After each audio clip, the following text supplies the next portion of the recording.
మొన్న Sidiri Appalaraju ex minister వాళ్ళ అబ్బాయి ఒక యాక్సిడెంట్ చేసి దానయ్య అని ఒక గొర్రెల కాపరిని యాక్సిడెంట్లో అతను చనిపోయాడు.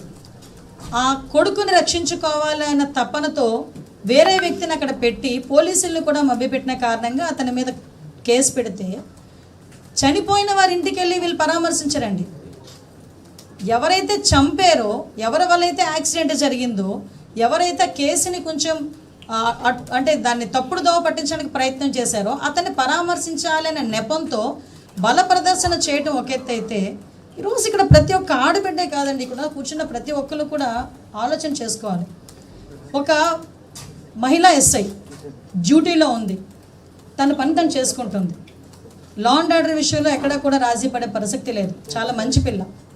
అటువంటి అమ్మాయి తన విధి నిర్వహణలో జస్ట్ ఒక్కసారి వచ్చి మీరు ఆగండి అని చెప్పిన పాపానికి ఏ రకంగా అమ్మాయిని చుట్టుముట్టి ఆ అమ్మాయి మీద అసభ్యకరంగా చేతులు వేసి ఒక మహిళా పోలీస్ అండి, ఒక మహిళా పోలీస్. ఇక్కడున్న ప్రతి ఒక్కరు, నేను ఎందుకు ఈ మాట పర్టికులర్గా చెప్తున్నానంటే మీలాగే ఇక్కడ కూర్చున్న చాలామంది మహిళా జర్నలిస్టులు నాకు మెసేజ్ పెట్టారు, అక్క మహిళా ఎస్ఐ మీద ఇలా జరిగితే రేపు పొద్దున మీరందరూ ఉన్నారని మేము బయటకు వచ్చి జర్నలిజం చేసుకుంటున్నాం, మా పరిస్థితి ఏంటి రేపు పొద్దున మా ఒంటి మీద చేయి పడితే అని వాళ్ళు క్వశ్చన్ చేస్తూ ఉంటే, ఎస్ ఒకసారి కనీసం తర్వాత వాళ్ళు ఎలాంటి కవరప్లు ఇచ్చుకున్నారో మీకు తెలుసు. ఆ అమ్మాయికి ఏదో ఒంట్లో బాగాలేదని పక్కకి తీసుకెళ్లే పద్ధతి అదా అండి? ఒక్కసారి పక్కకి తీసుకెళ్లే పద్ధతి అదా? ఇక్కడున్న ఎవరైనా సమర్థిస్తారా? టీవీల ముందు కూర్చొని చూస్తే ఎవరైనా సమర్థిస్తారా? ఇటువంటి రాజకీయాల్ని, ఇటువంటి వ్యక్తులను సమర్థిస్తారా? కనీసం బయటకు వచ్చి కనీసం ఒక్క మాట అక్కడ ఆ అమ్మాయి గురించి కానీ అటువంటి చేయడం తప్పని కూడా చెయ్యలేని పొజిషన్లో గొడ్డలపాటి అధ్యక్షుడు ఉన్నాడా? ఒక్కసారి ఆలోచించాలి. అంటే ఇలాంటివి ఎన్నో ఇష్యూస్ మేమందరం కూడా ఈరోజు మేము చూస్తుంటే నిన్నటికి నిన్న మీ అందరికీ తెలుసు. ఒక రోజున జోగి రమేష్ ని పరామర్శించే పేరుతో జగన్మోహన్ రెడ్డి గారు చేస్తున్న ఈ అరాచకం చూస్తుంటే, ఇంతకు ముందు మీరు నిన్నటిది మీ అందరికీ తెలుసు, అక్కడ పొగాకు రైతుల్ని పరామర్శించాలి అని చెప్పేసి వెళ్ళారు. అంటే పొగాకు రైతుల్ని పరామర్శిస్తే డైరెక్ట్గా మార్కెట్ యార్డ్కి వెళ్తావు, అక్కడ రైతులతో కూర్చోబెడతావు, మాట్లాడతావు, నీ కష్టం ఏంటని అడుగుతావు, బయటకు వస్తావు. అంతేగాని నీ నాయకులు రోడ్ల మీద రోడ్డు మీద కూర్చొని మందు తాగుతా, పెద్ద పెద్ద బాటిల్తో రోడ్ల మీద మందు తాగుతావు. అక్కడ మందుల షాపులో ఫుల్గా మందులు తాగడం, బయటికి రావటం, రప్పారప్పం అని అరవటం, సీఎం అని అరవటం, బయటకు వచ్చి రోజు అంటే రోజు ఆ ఇడ్లీ పాత్ర లేకపోతే ఆ టిఫిన్ కూడా నడుపుతేనే కానీ పూట గడవని ఒక లేడీకి సంబంధించిన షాపుని ఏ రకంగా ధ్వంసం చేశారో ఆవిడే బయటకు వచ్చి మాట్లాడే పరిస్థితి కనిపిస్తుంది. అంటే ఎటువంటి సందేశాలు ఇద్దాం అనుకుంటున్నారు? కనీసం ఆవిడ గురించి ఎవరు కూడా ప్రస్తావించరు, మాట్లాడరు. ఇప్పుడు ఆవిడకి జరిగిన నష్టం, అందులోనే ఆవిడ కూడా వైఎస్ఆర్సీపీ సింపథైజర్ లేదా అన్నారు. చూడండి ఒకసారి,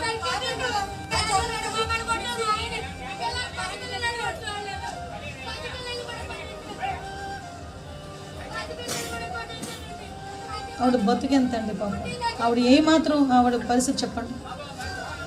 ఏ రోజుకి ఆ రోజు ఆవిడ అమ్ముకుంటేనే ఆ రోజు ఆవిడ తినగలదు, ఆ కుటుంబం తినగలదు. విచక్షణ రహితంగా దాడి చేయటం ఒక ఎత్తు. చూడండి, దేవతామూర్తుల ఫోటోలు కూడా కాలికేసి తొక్కడం. నేను ఒకటే అడుగుతున్నా, ఎలాంటి మెసేజ్ ఇద్దాం అనుకుంటున్నారు? ఇలాంటి సంఘటనలు నేను ఒకటి చూస్తూ ఉంటే ఎన్నో సంఘటనలు. ఇది నాయకుల తాలూకా నైజం అయితే, వాళ్ళ తాలూకా అంటే ఆ అధ్యక్షుడి తాలూకా నైజం ఇదంతా అయితే, లిటరలీ చెప్పాలంటే వాళ్ళ నాయకులు ఒక పక్క నుంచి ఒక ఎమ్మెల్యే, ఒక ఎక్స్ఎమ్మెల్యే కిడ్నాపులు చేస్తాడు, ఇంకొక ఎమ్మెల్యే డైరెక్ట్గా దళితుల ఇంట్లోకి వెళ్ళి దళితుల ఇంట్ల మీద దాడి చేసి వాళ్ళ కొడుకుతో సైతం వెళ్ళి దాడి చేసి అక్కడున్న మహిళల తాలూకా బట్టలు చింపుతాడు. కల్తీ మద్యం కేసులో కొంతమంది నిందితులు ఉన్నారు. అంటే ఎటు చూసినా వాళ్ళ తాలూకా గొడ్డలిపాటి అధ్యక్షుడే రకంగా ఉన్నాడు, వాళ్ళ తాలూకా నాయకులు ఎలా ఉన్నారు, వాళ్ళ తాలూకా కార్యకర్తలు మీ అందరికీ తెలుసు. మళ్ళీ ఒకసారి వేయాలి, ఒకసారి చూపించండి. అది కాదు, మరి ఈ పొట్టేళ్ళని నరికి చూడండి ఒకసారి ఏం జరుగుతుందండి? షర్టులు ఇప్పడం, తాగటం, అది రైతుల పరామర్శ అండి? మీరు చెప్పండి, ఇది రైతుల పరామర్శ అండి? అది రైతుల పరామర్శ? అది రైతులను అలా పరామర్శిస్తారా? సిగ్గుపడుతుందండి. దేశం మొత్తం ఇటువంటి సంఘటనలు చూస్తే ఆంధ్రప్రదేశ్ మీద ఒక ఒపీనియన్ ఉంది. గౌరవ ముఖ్యమంత్రిగా చంద్రబాబు నాయుడు గారు వచ్చిన తర్వాత ఈ పరిశ్రమలు వస్తున్నాయి, పెట్టుబడులు వస్తున్నాయి. ఈరోజు ఆ లా అండ్ ఆర్డర్ విషయంలోని కూడా మేమందరం కూడా ఎంత స్ట్రిక్ట్గా ఉన్నామో మీ అందరికీ కూడా తెలుసు. అయినప్పటికీ కూడా ఇలాంటి విధ్వంసాలు రెచ్చగొట్టి రప్పమని చెప్పి జాతరలో పొట్టేళ్ల తలకాయలు కోసినట్టు పార్లప నరికేస్తాం.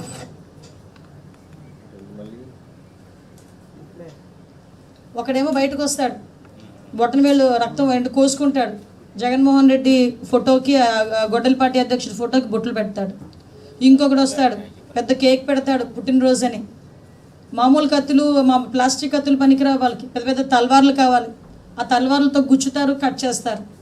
ఇంకా వాళ్ళకి ఆశ తీరినట్టుగా పొట్టేళ్ళని అక్కడే నరుకుతారు. ఆ రక్తం తీసుకెళ్లి ఫ్లెక్సీల మీద వేస్తారు. ఫ్లెక్సీలు ఏమో రచ్చగొట్టే దూరంలో ఫ్లెక్సీలు పెడతారు. భయం అనేది ఆయన బ్లడ్లో లేదు. ఆయన వెనక పనిచేస్తున్న మేమందరం కూడా జగనన్న సైనికులుగా ముందుకు వెళ్తున్నాం. ఎవరికి భయపడే పరిస్థితి లేదు.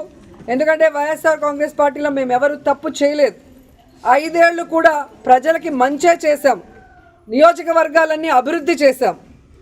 ఈరోజు మీరు మోసంతో అధికారంలోకి వచ్చారు, ఈవీఎంలు మ్యానిపులేట్ చేసి వచ్చారు, ఏ విధంగా సూపర్ 6లు అంటూ ప్రజల్ని మోసం చేసి వచ్చారు. మీరు సిగ్గుపడాలి, మేము సిగ్గుపడాల్సిన అవసరం లేదు.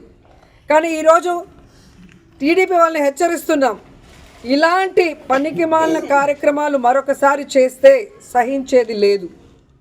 అధికారంలోకి వచ్చారు, హనీమూన్ పీరియడ్ కదా, 1 ఇయర్ మాకు ఇవ్వండి అంటారనే సైలెంట్గా ఉన్నాం. కానీ రోజు రోజుకి నీతిమాలిన రాజకీయాలు మీరు ఎక్కువ చేస్తున్నారు కాబట్టి ఇక సహించేది లేదు. మేము మా వాళ్ళకి ఎవరికి ప్రాబ్లం చేసినా కూడా ఒక యూనిటీగా మిమ్మల్ని ఎదుర్కొంటామని కూడా ఈ సందర్భంగా తెలియజేస్తాం. ఎవడుంటాడో ఈ రాష్ట్రంలో ఎవడేమవుతాడో తేలుతా. పిచ్చి వాగుడు, పిచ్చి బెదిరింపులు మా దగ్గర బెదిరించమాక. అన్నిటికీ సిద్ధపడే జగన్మోహన్ రెడ్డి గారు వెనకాల ఉన్నాం. దేనికైనా సిద్ధం. నాకు ప్రాణం అనేది ఏకముక్కతో సమానం. నాకేం 1000 కోట్ల ఆస్తులు. నాయకుడి కోసం పనిచేస్తాం, ఈ రాష్ట్రంలో ఉన్న ప్రజల కోసం పనిచేస్తాం. నీకు మళ్ళీ 1,00,000 కోట్లు దొబ్బి తింటాకి పందికొక్కులాగా ఒంటిగా సొంటుకొమ్మలాగా నీ బాబుకు నువ్వు ఒకడో నీకు ఒకడో. మీరేంటారు మమ్మల్ని బెదిరించేది? టచ్ చేసుకోవడం నా కొడకలారు. ఎవడు టచ్ చేస్తాడు? నీ అధికారం వచ్చేలేదు, టచ్ చేయలేదు. నువ్వు వస్తే చెయ్యి, టచ్ చేస్తూ నన్ను చేస్తావు, వంశీని చేస్తావు, ద్వారంపూడిని చేస్తావు, అంబటి రాంబాబుని చేస్తావు, జగన్మోహన్ రెడ్డి గారిని చేస్తావు, ఎవరిని చేస్తావు చెయ్యరా. ఒక్కడిని టచ్ చేసుకోండి. రైట్, 3 ఇయర్స్ మీకు నచ్చింది చేసుకోండి, కేసులు పెట్టుకోండి. ప్రతి ఒక్కరికి కూడా ఒక ఎక్స్పైరీ డేట్ ఉంటుంది. ప్రతి ఒక్కరికి కూడా ఒక ఎక్స్పైరీ డేట్ ఉంటుంది. మీ ఎక్స్పైరీ డేట్ 2029. కాబట్టి అంత లోపల నచ్చింది చేసుకోండి, పెట్టుకోండి. అందరి మీద కేసులు, జైళ్ళు ఏం చేసుకోవాలి. కానీ ఇళ్ల మీదకి వచ్చే సంస్కృతి మాత్రం ఖచ్చితంగా ఇది మంచి పేరు కాదు. పోలీస్ వ్యవస్థను పక్కన పెట్టి రండి, మీరిళ్ళ మీదక, మా ఇళ్ళ మీదక, ఎవరిళ్ళ మీదకైనా సిద్ధమే దేనికైనా. మీరు అనుకుంటున్న ఎవరు ఫ్యాక్షనిస్ట్లా, ఎవరు తెగిస్తే అందరూ ఎవరికి ఎవరేం కాదు. డిసైడ్ అయిన తర్వాత ఎవరైనా కానీ మంచి రాజకీయం కాదు. జగన్మోహన్ రెడ్డి గారు గత 5 సంవత్సరాలలో కూడా మేము ఎప్పుడు కూడా ఇట్లాంటి రాజకీయాలు చేయలేదు. జగన్మోహన్ రెడ్డి గారు ఎప్పుడూ చేయలేదు. అది మంచి చెప్తున్నాం. ఇదే విధంగా కానీ కొనసాగితే దీనివల్ల ఎవరినో భయపడిపోతాము, దీనివల్ల ఏదో మేమేదో తోకలు ముడిచిపోతాము, ఏదో వెనక్కి వెళ్ళిపోతాము అంటే అది జరగదు. మీరు చేసే కొద్దీ వైఎస్ఆర్ కాంగ్రెస్ పార్టీ కార్యకర్తలు ఇంకా రోడ్డు మీదకి వస్తారు. మీరు చేసే కొద్దీ, రెచ్చగొట్టే కొద్దీ ఇంకా ధైర్యంగా ఈరోజు ముందుకు వస్తారు. సప్త సముద్రాల అవతల ఉన్నా కూడా మొత్తం అందరినీ కూడా పిలిపిస్తామని చెప్పి కూడా ఈ సందర్భంగా చెప్తా ఉన్నా. చట్టం ముందు నిలబడేట్టుగా చేస్తాం, బట్టలు ఊడదీస్తాం, న్యాయం జరిగేట్టుగా చేస్తాం అని ప్రతి ఒక్కరికి కూడా తెలియజేస్తా ఉన్నాం. ఈ మాదిరిగా అన్యాయం చేయడం మొదలు పెడితే మాత్రం ఖచ్చితంగా ప్రజలు, దేవుడు ఇద్దరు కూడా వీళ్ళను శిక్షించే కార్యక్రమం ఖచ్చితంగా జరుగుతుందని చెప్పి సందర్భంగా మరొక్కసారి వీళ్ళందరికీ కూడా చెప్తా ఉన్నాం. అన్యాయంలో భాగస్వాములు కావద్దండి. మీ టోపీ మీద ఉన్న సింహాలను గౌరవించండి, వాటికి సెల్యూట్ కొట్టండి, మీ వ్యక్తిత్వాన్ని కాపాడుకోండి అని చెప్పి ప్రతి అధికారికి కూడా ఈ సందర్భంగా తెలియజేస్తాం.